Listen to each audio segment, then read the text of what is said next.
Le rêve de chacun d'entre nous, c'est de gagner beaucoup d'argent le plus vite possible et vivre dans la luxe le restant de sa vie. Mais statistiques démontrent qu'en gagnant beaucoup d'argent à la loterie, on a 10 fois plus de risques de faire un bon coup et perdre pratiquement tout son bien. Bienvenue au top 5 fatidiques millionnaires gagnés au loto. Kelly Rogers, une fille qui est devenue une adolescente le plus heureux du monde. Elle a gagné au loto presque 2 millions d'euros, en sachant qu'à ce moment-là, elle avait seulement 16 ans. Cette somme pour beaucoup signifie une belle vie jusqu'à la fin de ses jours. Ça serait logique si Kelly aurait investi dans l'immobilier ou ouvert sa propre boîte pour avoir du succès. Eh ben non, elle a pratiquement tout perdu en shopping, des soirées et chirurgie esthétique pour augmenter sa tour de poitrine. Maintenant Kelly a 22 ans, elle a fait 2 tentatives de suicide et elle a 2 enfants. Ce qu'elle fait maintenant, elle fait femme de ménage.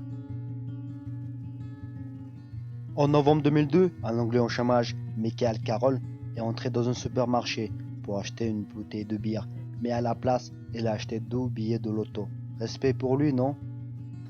Ce jour-là, sa cagnotte a été de 15 millions de dollars USA. Et là a commencé une vie de luxe. Il a acheté quelques maisons en Grande-Bretagne, une villa en Espagne, quelques voitures de sport, et pour finir, il a misé quelques millions sur sa équipe de foot favori, Glasgow Rangers, et bien sûr, il a perdu. L'Anglais organisait régulièrement des soirées bien arrosées.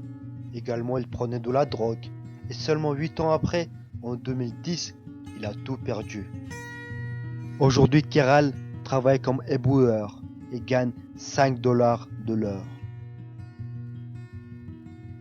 En janvier 2001, une retraitée de Finlande a acheté pour la monnaie qui lui restait après sa course un billet de loto et est devenue propriétaire des millions.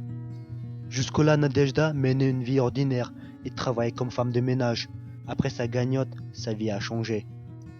La force de l'ordre a décidé de mettre de la sécurité pour garder en sécurité l'appartement de Mehmet-Can.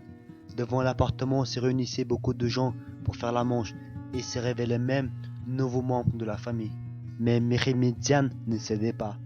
Ils ont acheté quelques appartements luxueux. Avec son mari, ils ont commencé à boire beaucoup d'alcool. Mais Nadejda avait ce problème avant. Mais avec cette gagnante, ça a juste empiré.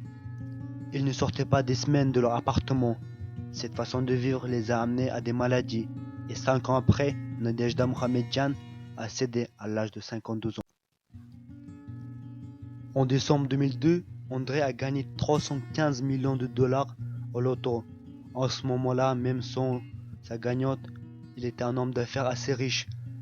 Mais après sa cagnotte, les échecs se sont enchaînés. Il a été arrêté 2 fois en conduite d'ivresse. Après ça, il était victime d'un vol de 3 millions de dollars. Sa femme a divorcé avec lui. Et en 2003, on a retrouvé chez lui petit ami de sa nièce qui est mort d'overdose de la drogue.